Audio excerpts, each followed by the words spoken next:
लहर का सामना। स्वागत आप सभी का हमारे खास कार्यक्रम में। आपके साथ मैं हूं घनश्याम उपाध्याय। आज हम बात करेंगे तमाम चुनौतियों के बीच तीसरी लहर का सामना कैसे किया जाए।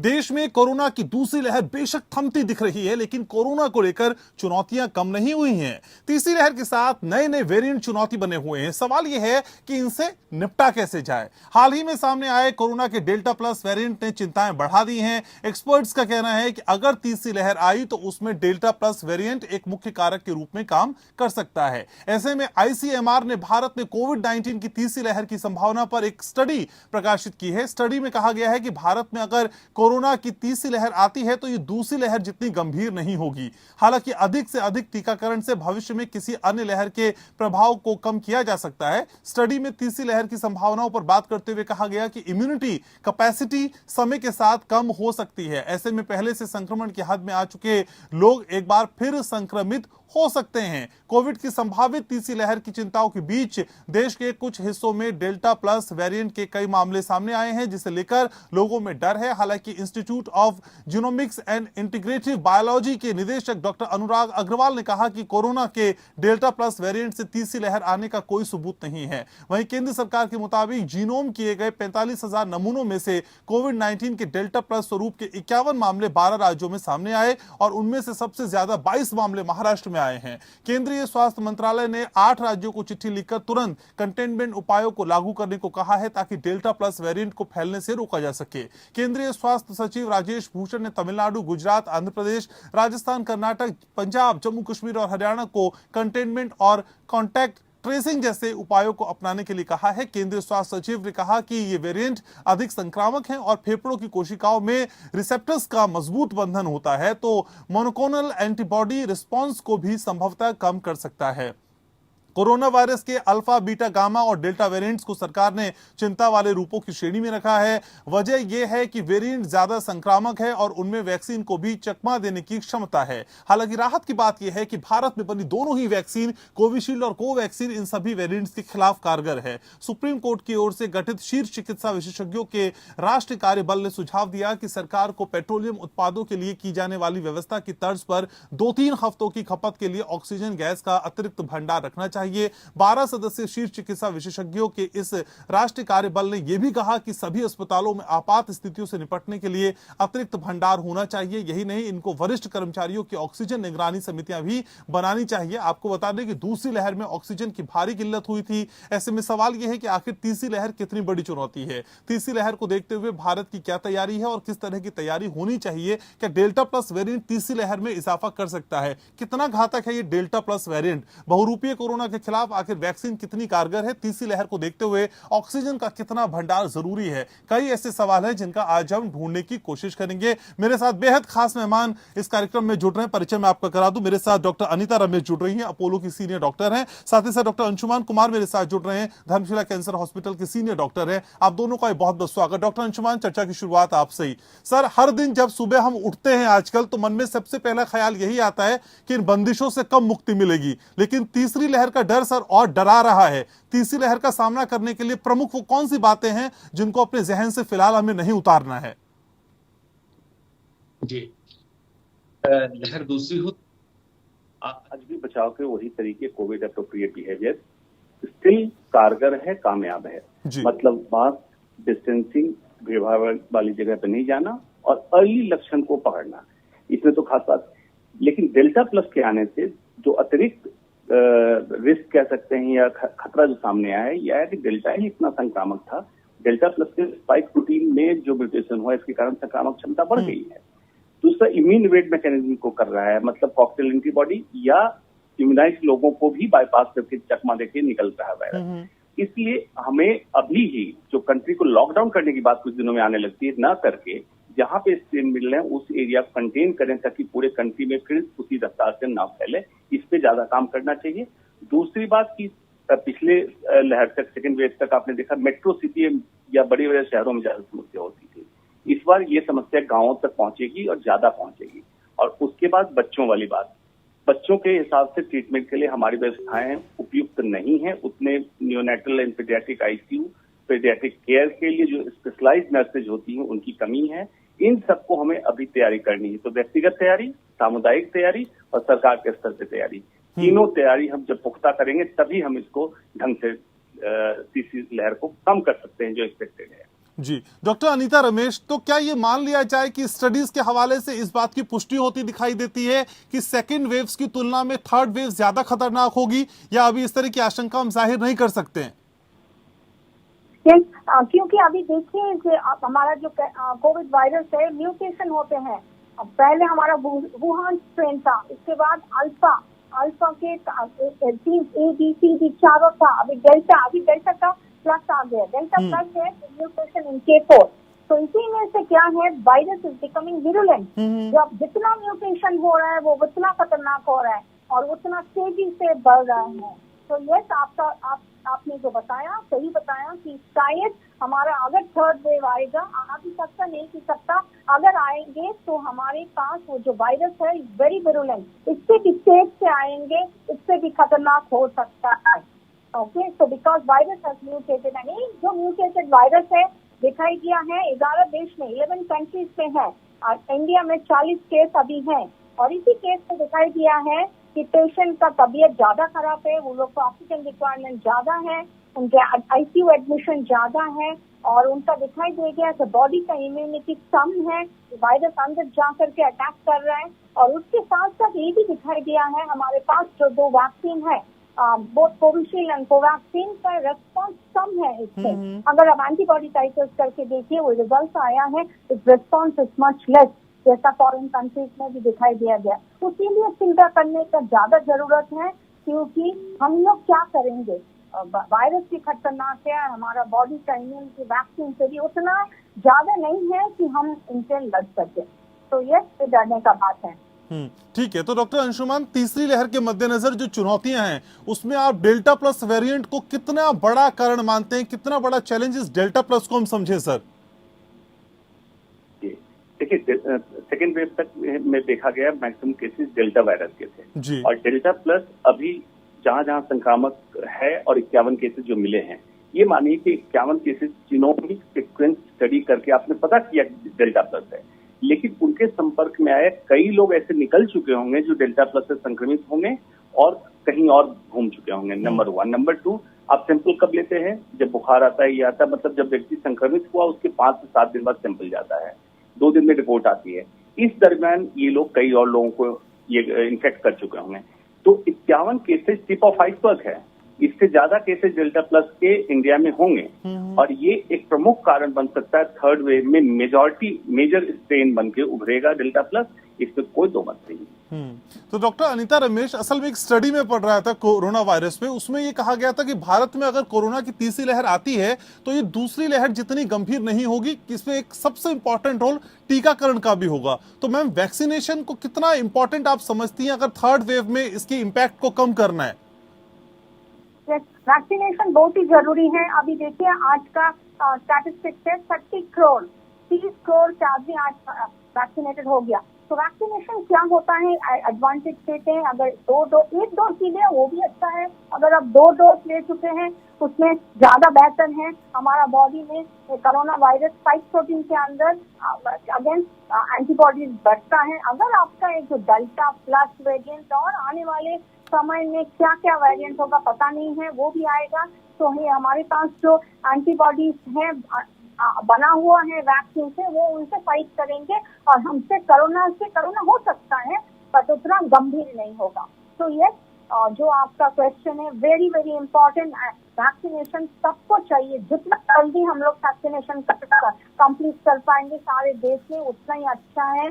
बिकॉज अगर थर्ड वेव आएगा, फोर्थ वेव आएगा, हम लोग सही ढंग से उसके अगेंस्ट काउंटर कर सकेंगे। तो vaccination drive should increase, manufacturing increase करना चाहिए, नया वैक्सीन के लिए आना चाहिए, नया कंपनीज को मैन्युफैक्चर करने के लिए बोलना चाहिए, और भी सबको, इवन चिल्ड्रन, बच्चों के लिए। हम लोग इतना डरे हुए हैं थर्ड वेव के लिए बिकॉज हमारा बच्चा लोग 18 साल के नीचे अभी तक वैक्सीनेशन नहीं लिए हैं एंड दे आर ससेप्टेबल। और वो स्टैटिस्टिक्स में दिखाई दिया शायद द यंगर पॉपुलेशन में गेट बट कंफर्मेशन नहीं है। तो और भी ऑलरेडी कोवैक्सीन का ट्रायल शुरू हो गया इंडिया में बच्चों के लिए, तो मेरा ख्याल से ये जल्दी होना चाहिए। Even children should be vaccinated. जितना जितना जल्दी वैक्सीनेशन हो सकता है उतना बढ़िया है, और हम लोग सही ढंग से थर्ड वेव कंट्रोल कर सकते हैं। ठीक है, तो डॉक्टर अंशुमान, असल में जिन लोगों को सेकेंड वेव में कोविड हुआ वो ये भी सोचने लगे कि देखिए अब थर्ड वेव से हम बच जाएंगे, तो क्या सर इस तरह की पॉसिबिलिटी है जिनको सेकेंड वेव में कोरोना हो चुका है उन पे अब थर्ड वेव में कोई असर नहीं पड़ेगा, या वो दोबारा से इसकी जद में आ सकते हैं सर?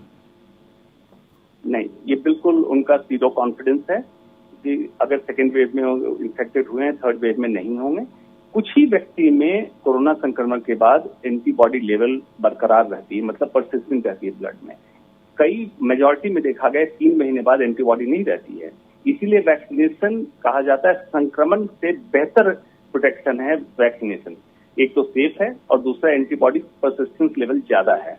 तो सेकेंड वेव में जो निकले हैं, अगर गैप 3 से 6 महीने हो गया सेकेंड और थर्ड वेव में, तो जो लोग सेकेंड वेव में संक्रमित हुए हैं दोबारा संक्रमित होने की संभावना उतनी ही है, इसमें कोई दो मत नहीं। कुछ ही केस है जिसमें प्रतिरोधक क्षमता बरकरार रहेगी, वो बच जाएंगे, लेकिन इसका कोई ऐसा पैरामीटर नहीं है कि देख लिया जाए कौन बचेगा कौन नहीं बचेगा। इसीलिए standard universal Covid appropriate behaviour अभी थर्ड वेव के लिए एप्लीकेबल है, इसीलिए कहा जा रहा है। तो तीसरी लहर का सामना हम कैसे करें, यही आज समझने की कोशिश कर रहे हैं। डॉक्टर अंशुमान कुमार और डॉक्टर अनीता रमेश लगातार हमारे साथ बने हुए हैं और उम्मीद कर रहे हैं कि उनकी बताई गई बातें आपके लिए लाभदायी होंगी, कम से कम इस लहर से बचने में वो आपको काम आ सकती हैं। तो डॉक्टर अनीता रमेश, आप बच्चों का जिक्र कर रही थी कि बच्चे बहुत ज्यादा इफेक्टेड हो सकते हैं और वो सॉफ्ट टारगेट रहने वाले हैं इस थर्ड वेव के लिए। तो मैम, कोई एहतियात, कोई प्रिकॉशंस जो अभी से हम बच्चों को लेकर ले सकते हैं, क्योंकि पेरेंट्स बहुत डरे हुए हैं? सब पेरेंट्स डरे हुए हैं कि बच्चे के बारे में। क्या आपको पता, बच्चा का तो वैक्सीनेशन नहीं हुआ, बट ट्रायल जल्दी से ट्रायल रेडी हो गया, अप्रूवल मिल गया ऑलरेडी। विदेशों में फाइजर शुरू कर चुके हैं बिलो 18 अप टू 12 to 18, 12 से 18 उम्र का बच्चों का ट्रायल शुरू हो गया। तो ये बात है, तैयारी है कि वैक्सीन जल्दी जल्दी आ जाए। नेक्स्ट बहुत छोटे बच्चों को 6 ईयर्स से कम है, 6 साल का कम है, उनका हम लोग उतना मास्क नहीं पहना सकेंगे। बहुत सी गवर्नमेंट हैज रिलैक्सेड, 6 साल के कम जो उम्र है उन बच्चों का मास्क का जरूरत है। बट पेरेंट्स को ख्याल रखना है, ओके, क्राउडेड प्लेस में नहीं ले जाना है, अकेला छोड़ना है, ओके, घर में बहुत सारे आदमी बुलाने का जरूरत नहीं है। अगर कुछ कोविड आई गया जैसे सांस, बुखार, खांसी, बच्चों को कभी कभी पेट का दर्द भी होता है, उल्टी भी होता है, बच्चे कमजोर हो गए, थोड़ा कंफ्यूजन स्टेट में है, जल्दी से जल्दी डॉक्टर चाहिए। पेरेंट्स को अवेयरनेस चाहिए, लेट नहीं करना है, चेक करना है और डॉक्टर को दिखा करके एडमिशन कराना है। एक पिताजी है और उसके साथ साथ पेरेंट्स को भी अभी तुरंत वैक्सीन लेना चाहिए और घर में जो और भी आदमी है उनको भी वैक्सीन लेना। घर में सबको और बगल में कोविड एप्रोप्रिएट डॉक्टर बताएं अभी, तो वो तो लगातार चलते रहेंगे। ओके, आपके साथ लाइफस्टाइल भी बदलना है, अच्छा सही ढंग से खाना है, बहुत सारे वेजिटेबल फूड खाना, जो चीजें हमारा इम्यूनिटी बढ़ाते हैं जैसे जिंजर, इसको खिलाने से हमारा बॉडी का इम्यूनिटी बनता है, तो उसी तरीके से खाना भी चाहिए। हम सब पेशेंट्स को बोलते हैं आप योगा करते रहिए, योगा से हमारा लंग्स का ऑक्सीजन बढ़ता है, ब्लड सप्लाई बढ़ता है, सारा शरीर का ऑर्गन्स का ब्लड सप्लाई बढ़ता है। योगा से बहुत अच्छे हैं। सही ढंग से सोना है, ज्यादा पानी पीना है और डॉक्टर से मुलाकात करना है। इसी काफी 10 स्टेप्स है, 10 स्टेप्स है पेरेंट्स को लिए कि अगर आप ये करेंगे तो आप you can smoothly glide over the third wave. Third wave हम लोग कोशिश करेंगे बचाने के लिए, एक आदमी का जिम्मेदार नहीं है, आप अपनी या हम health care workers and government सब इकट्ठा होकर के करना है और पेरेंट्स को भी बच्चों को भी बहुत ही होशियार होना है। एक साथ काम है, अगर हम लोग करेंगे तो इजीली हम लोग थर्ड वेव निकल जाएंगे। डॉक्टर अंशुमान, पहली वेव के बाद जब दूसरी वेव आई थी तब शायद हम इतने खौफ में नहीं थे, इतने डर में नहीं थे और बार बार थर्ड वेव की बात नहीं करते थे, लेकिन थर्ड वेव को लेके जो ये डर असल में अंदर आ गया है सर, इस डर को ओवरकम कैसे करें? और बच्चों का जिक्र जो अनीता रमेश कर रही थी, तो बच्चों को एहतियातन क्या अभी से कोई हम दवाइयां दे सकते हैं या कोई चीज दे सकते हैं जिससे कि उनकी इम्यूनिटी कम से कम बरकरार रहे, किसी तरह का कोई खतरा बच्चों पे ना हो सर? घनश्याम जी, जैसे आपने कहा कि फर्स्ट वेव के बाद हम इतने आक्रांत नहीं थे, उसका कारण ये थर्ड वेव के लिए इसलिए है कि सबने वो दृश्य देखा है सेकेंड वेव में, जिस तरह से मौतें हुई और ऑक्सीजन क्राइसिस या बेड की क्राइसिस, इसलिए भय आक्रांत है। दूसरी बात, बच्चों को भी इन्फेक्शन होगा, बच्चों को ही इन्फेक्शन नहीं होगा ऐसा नहीं है, मतलब बड़े भी इन्फेक्टेड होंगे, बच्चे भी इन्फेक्टेड होंगे, इसलिए होंगे कि स्पाइक प्रोटीन ओवर एक्सप्रेशन। लेकिन बच्चों को इन्फेक्शन हो, ये मत समझिए बड़ों के केसेस नहीं बढ़ेंगे, बड़े के केसेस भी बढ़ेंगे। तो आपको क्या करना है, एक तो जो बच्चे हैं उनके पेरेंट्स का वैक्सीनेशन, अभी जो लास्ट पीरियड, विंडो पीरियड जिसको कहते हैं, जिसमें केसेस कम है, उनको वैक्सीनेट कर दीजिए, ताकि पेरेंट्स अगर बाहर से जाएं काम करके तो इनमें कम से कम चांस है कोरोना संक्रमित होने का। दूसरा, बच्चों में सीडीसी ने भी गाइडलाइन जारी की है, उन बच्चों में हालत ज्यादा गंभीर हुई जो मोटे थे या कंजेंटल पैदाइशी कोई बीमारी से ग्रसित थे, हार्ट डिजीज या ब्लड डिसऑर्डर इस तरह की। लेकिन जो बच्चे नॉर्मल हैं उनके लिए मैं रेकमेंड करूंगा कि फास्ट फूड और इस तरह की चीजें जो आपकी प्रतिरोधक क्षमता कम करती बंद कर दी बच्चों को। नॉर्मली माँ बाप पैम्पर करने के चक्कर में घर में फास्ट फूड मंगा के देते हैं, शुद्ध भारतीय भोजन पिलाइए। बच्चे क्योंकि नीचे खेलने बाहर पार्क में नहीं जा रहे हैं, तो घर पे ही स्ट्रेचिंग, योगा, जंपिंग, जो भी फन एक्टिविटी हो जिससे एटलीस्ट उनकी बॉडी की मूवमेंट और कैलोरी बर्निंग कैपेसिटी बढ़े, ताकि बच्चे अगर संक्रमित हो भी इम्यून मॉड्यूलेशन बच्चों में अच्छा होता है। अगर ये प्रतिरोध क्षमता बनी रहेगी तो बच्चे आराम से निकल सकते हैं। तो खाने का, उनके एक्सरसाइज का अभी से ध्यान करें बच्चों के लिए, पेरेंट्स को टीकाकरण कराएं, इन चीजों को अगर ध्यान में रखते जाएं। और एडिशनल हमें सपोर्ट सिस्टम के लिए तैयार रखना होगा कि अगर बच्चे बीमार होकर अति गंभीर रूप में आए तो decentralization of the health care facility हो, ऐसा ना हो कि बड़े सेंटर में। तो डॉक्टर अंशुमान और डॉक्टर अनीता रमेश लगातार चर्चा में बने हुए हैं। डॉक्टर अंशुमान, मैं ये भी समझना चाह रहा हूं, बच्चों को लेकर इम्यूनिटी पावर की तो आपने बात की, लेकिन डॉक्टर अंशुमान ये भी समझाइए, क्या कुछ बच्चों के मूड स्विंग भी होने लग जाते हैं, बच्चे अकेले में रहने लग जाते हैं, गैजेट्स के साथ ज्यादा समय बीत रहा है तो इसलिए दूसरी तरह के रिएक्शंस भी देख रहे हैं? सर, इस तरह के बच्चों को कैसे टैकल किया जाए, मेरे व्यूवर्स को जरा समझाइए सर प्लीज। जी, बहुत जेन्युइन सवाल पूछा। लगभग 1.5 साल से बच्चे घर पे हैं, जो नॉर्मली बच्चों की आदत होती है, न स्कूल जा रहे हैं न कुछ जा रहे हैं। वही बच्चों को जब आप इलेक्ट्रॉनिक गैजेट से दूर रखना चाहते थे, बच्चे क्लास के लिए डिपेंडेंट है इलेक्ट्रॉनिक गैजेट, तो 1 साल की स्थिति हम बच्चे जीने लगे हैं वर्चुअल वर्ल्ड में, जिनका फिजिकल इंटरेक्शन किसी से नहीं है।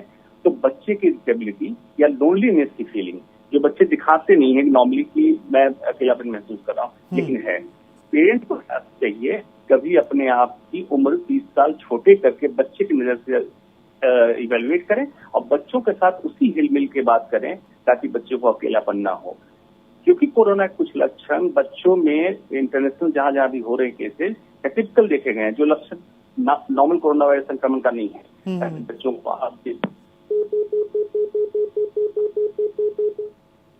ठीक है सर, कोई टेक्निकल ग्लिच है सर, आपकी आवाज मुझ तक नहीं पहुंच पा रही है, दोबारा उसे स्टैब्लिश करने की कोशिश करता हूं, फिर मैं आपके पास आऊंगा। लेकिन अनीता रमेश, असल में हमें कौन सी वो कोशिशें अब करनी चाहिए कि असल में तीसरी लहर की इन चुनौतियों का हम अच्छे से सामना कर पाए? वो कौन सी 3 बड़ी बातें मैडम, बस सिर्फ 3 बड़ी बातें बताइए मेरे दर्शकों को, जिससे वो इस लहर से आने से पहले अपनों को और खुद को बचा सके।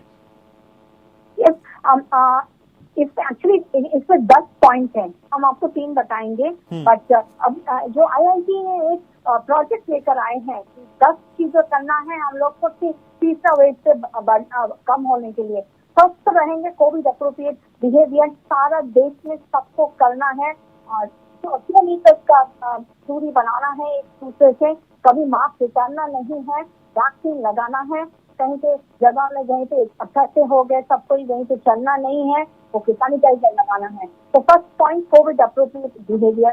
दूसरा पॉइंट है, जब जिसका बारी आए तुरंत वैक्सीन लगा लीजिए, वैक्सीन से देर नहीं करना है। सेकंड है, हमारा हेल्थ केयर सिस्टम डेवलप करना है, इसी में वैक्सीन का प्रोडक्शन ज्यादा बढ़ता है, वैक्सीन सही ढंग से ट्रांसपोर्ट करना है एक जगह से दूसरे जगह, कोल्ड चेन मेंटेन करना है, हमारा tertiary hospital, secondary hospital and primary health centre को सारी सही ढंग से इक्विप करना है, बेड सही से बढ़ाना है, ऑक्सीजन का सप्लाई देना है। पता नहीं है अगर गंभीर से थर्ड वेव आ जाएगा तो ऑक्सीजन का जरूरत काफी होगा, ऑक्सीजन मशीन बनाना है, more and more R&D vaccine तैयार करने के लिए बढ़ाना है, और इसके साथ साथ बहुत सारे हेल्थ केयर वर्कर्स को भी ट्रेन करना है। अगर बच्चों को डील करना है उसके लिए एक्सपीरियंस चाहिए, तो training of health care workers, training of social workers, nurses, Asha workers, anganwadi workers, और ये वैक्सीनेशन हमको घर घर जा करके देना है ग्राम में, बिकॉज सब कोई आते नहीं है डर के मारे। तो ये सब काफी स्टेप्स है, इसी पे हम लोग एक साथ बढ़ सकते हैं। और आप मीडिया जो कर रहे हैं अवेयरनेस प्रोग्राम, हम लोग इतना देर तक बैठ करके सबको दर्शकों को बताते हैं क्या करना है क्या नहीं करना है। और भी हम बताना चाहते हैं कि don't believe in fake news, sometime WhatsApp message, जो न्यूज जैसे हमारा टीवी चैनल है authentic news, ministry of health and family welfare को बिलीव करिए। और उसके साथ साथ हमको एक साथ लड़ना है। These are some of the 10 steps जो IIT ने प्लान किया है, कैसे हम लोग आगे बढ़े तो थर्ड वेव हमको उतना खतरनाक ना हो। बहुत इंपॉर्टेंट बातें बताती हुई डॉक्टर अनीता रमेश बता रही हैं, और डॉक्टर अंशुमान मेरे साथ दोबारा से पैच हो चुके हैं। डॉक्टर अंशुमान, हम लगातार ये बात करें कि देखिए वैक्सीनेशन करवा लीजिए, वैक्सीनेट हो जाइए, बच्चों को बचाना है तो पेरेंट्स को वैक्सीनेशन जरूरी है, लेकिन सर जो कोविशील्ड और कोवैक्सीन है जो भारत में बनी, ये दोनों ही दवाएं हैं, क्या ये नए आने वाले वेरिएंट्स के खिलाफ कारगर हैं सर? क्या ये उतनी ही इम्पैक्ट के साथ काम करेंगी जितनी उम्मीद की जा रही है? अभी तक वैक्सीन बिल्कुल कारगर है, इसमें दो मत नहीं है, लेकिन जो क्षमता इसकी पहले थी उससे कमी आई है, उसमें गिरावट आई है, इसमें कोई दो मत नहीं है। लेकिन वैक्सीन के साथ अच्छी बात क्या है कि बेसिक स्ट्रक्चर अगर तैयार है आपके पास, तो जितने म्यूटेशन होंगे उसके हिसाब से मॉडिफाई करना, अपग्रेड करना आसान होता है। जैसे उदाहरण के तौर पे कंप्यूटर में आप एंटीवायरस डालते हैं, समय समय आपको अपडेट करना पड़ता है। तो वैक्सीन सिमिलरली एंटीवायरल वैक्सीन जो काम करती है, बेसिक फ्रेमवर्क तैयार है। अगर लगेगा कारगर क्षमता कम हो रही है, जिसमें अपडेट करने की जरूरत होगी, उस तरह के चेंजेस करने होंगे, और ये पॉसिबल है। ये बिल्कुल ठीक है, अभी तक जो वैक्सीन है कारगर है, लेकिन डेल्टा प्लस में उसकी इफेक्टिविटी कम होती दिख रही है, इसमें कोई दो मत नहीं है। फाइजर मॉडर्ना ने भी अपने चेंजेस किए, जैसे म्यूटेशन बढ़े इनको भी करना पड़ेगा। जी, बहुत शुक्रिया डॉक्टर अंशुमान आपका और डॉक्टर अनीता रमेश आपका, आपने समय निकाला दर्शकों तक इतनी इंपॉर्टेंट जानकारी दी, शुक्रिया आप दोनों का।